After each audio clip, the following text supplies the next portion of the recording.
Tiago capítulo 1, versículo 17.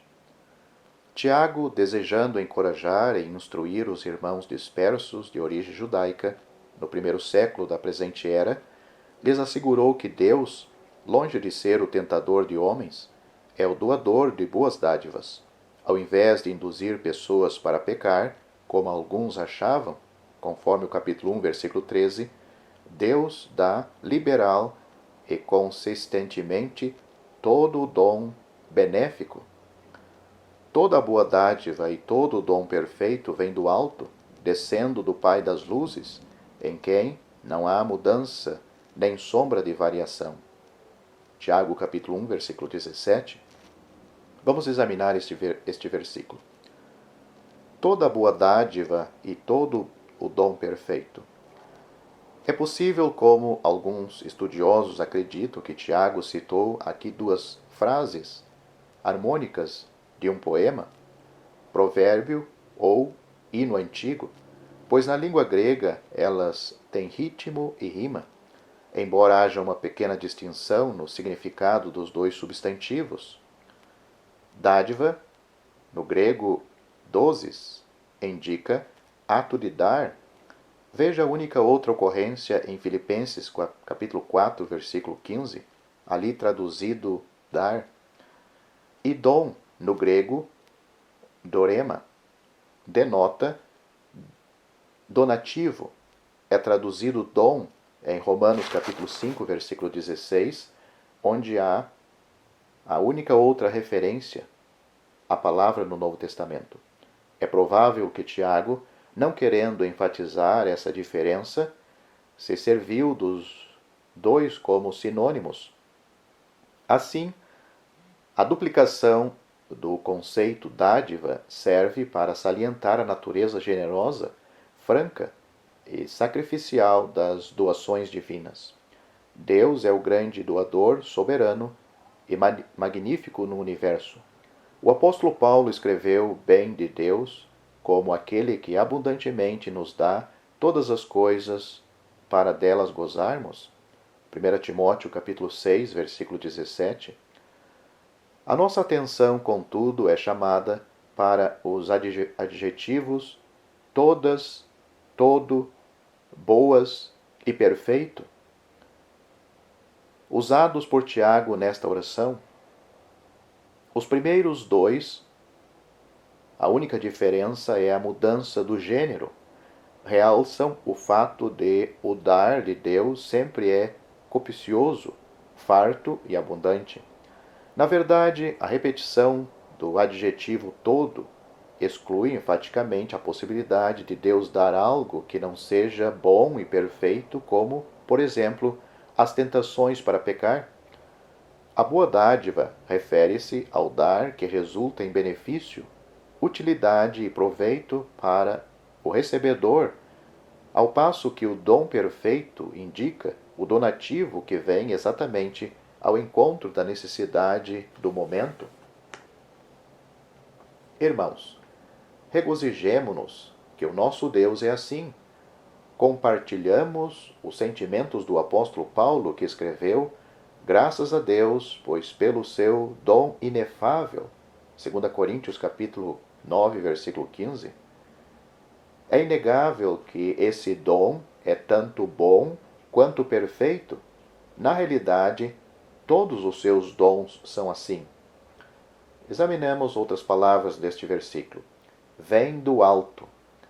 Essa expressão, podendo ser literalmente traduzida de cima, refere-se à fonte de onde vêm os donativos benéficos e precisamente apropriados à necessidade atual. Essa fonte encontra-se em cima, ou seja, no céu. Obviamente, através daquilo que segue, Tiago refere-se a Deus como a origem desses dons. Mais tarde, nesta epístola, Tiago desafia os seus leitores perguntando: quem dentre vós é sábio e entendido? Mostre pelo seu bom trato as suas obras em mansidão de sabedoria. Tiago capítulo 3, versículo 13. Ele informa que esta sabedoria mansa também do alto vem. No capítulo 3, versículo 17, a mesma palavra grega. Anotem. Outra palavra deste versículo que analisamos será descendo, já que o doador dos dons proveitosos e perfeitos está no céu, os recipientes estão na terra, segue-se que as dádivas têm que descer. Este particípio no tempo presente, descendo, refere-se à descida desses dons de modo constante, contínuo e incessante. Outras palavras deste versículo que analisamos seria do Pai das Luzes. Tiago, sendo um judeu que reverenciava a Deus e temendo tomar o nome do Senhor em vão, conforme Êxodo, capítulo 20, versículo 7, serviu-se de uma expressão única nas Escrituras, do Pai das Luzes. Obviamente refere-se a Deus, que está em cima no céu. A expressão o Pai das Luzes quer dizer que Deus é o Pai dos corpos luminosos celestes, o Sol, a Lua e as estrelas. Esse termo interessante não significa mais do que o fato que Deus é o Criador e controlador desses luminares celestes. Compare com Jó, capítulo 38, versículo 28. A chuva, porventura, tem pai? O salmista, ao escrever, aquele que fez os grandes luminares, o sol para governar de dia, a lua e as estrelas para presidirem a noite, Salmo capítulo 136, versículos 7 a 9, reiterou o que Moisés declarara a respeito da obra de Deus no quarto dia da criação. E fez Deus os dois grandes luminares, o luminar maior para governar o dia e o luminar menor para governar a noite, e fez as estrelas. Gênesis capítulo 1, versículo 16. Sendo criados por Deus, esses grandes luminares encontram-se entre as muitas dádivas benéficas e perfeitas dadas por Deus para nós. Por meio deles temos luz e calor, bem como as estações e as marés. Além de tudo isso, eles facilitam a navegação, não são objetos a serem adorados, mas adoramos aquele que os fez para o nosso bem. Eles, além de testificar do caráter luminoso e brilhante do Criador, Deus é luz e não há nele treva nenhuma, 1 João capítulo 1, versículo 5, também dão testemunho que Deus é a fonte de toda a iluminação espiritual, porque Deus, que disse que das trevas resplandecesse a luz, é quem resplandeceu em nosso coração para a iluminação do conhecimento da glória de Deus na face de Jesus Cristo. 2 Coríntios capítulo 4, versículo 6. Já que os dons que vêm do alto procedem de um ser tão radiante e fulgurante, como é que alguém pode acusar Deus de ser o autor das tentações sombrias para pecar? Outras palavras neste versículo que podemos examinar é em quem não há mudança. A contemplação dos luminares celestes, sendo eles sujeitos à mudança, leva Tiago a refletir no caráter imutável de Deus, o doador de toda a boa dádiva e de todo o dom perfeito. Devido à rotação da Terra no seu eixo, a luz desses corpos celestes é intermitente, dando-nos alternadamente o dia e a noite. Outro sim, é possível que durante o dia, por causa da presença de nuvens e outros fatores, os raios do sol sejam parcialmente apagados, causando uma redução na temperatura. Assim, estabelece-se o caráter mutável e inconstante dos efeitos dos grandes luminares do céu. Felizmente, Deus não é assim.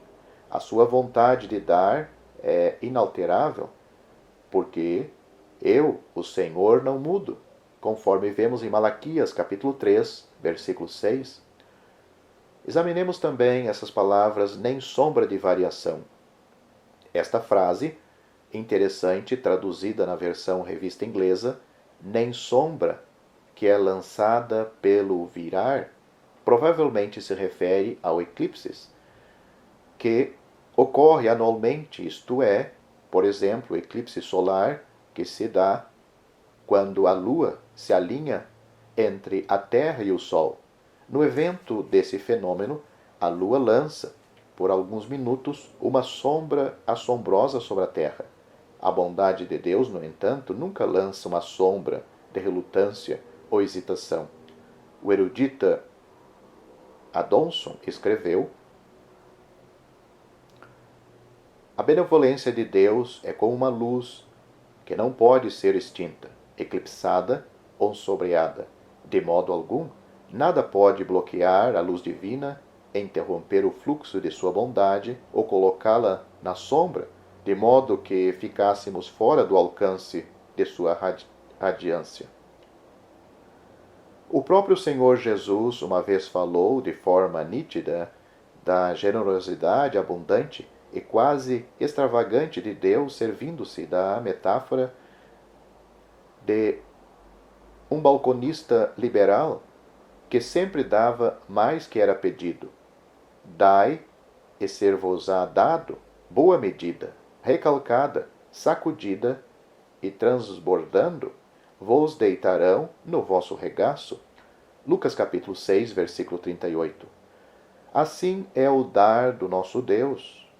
Irmãos, devemos-nos indagar a nós mesmos: aquele que nem mesmo a seu próprio filho poupou, antes o entregou por todos nós, como não nos dará também com ele todas as coisas?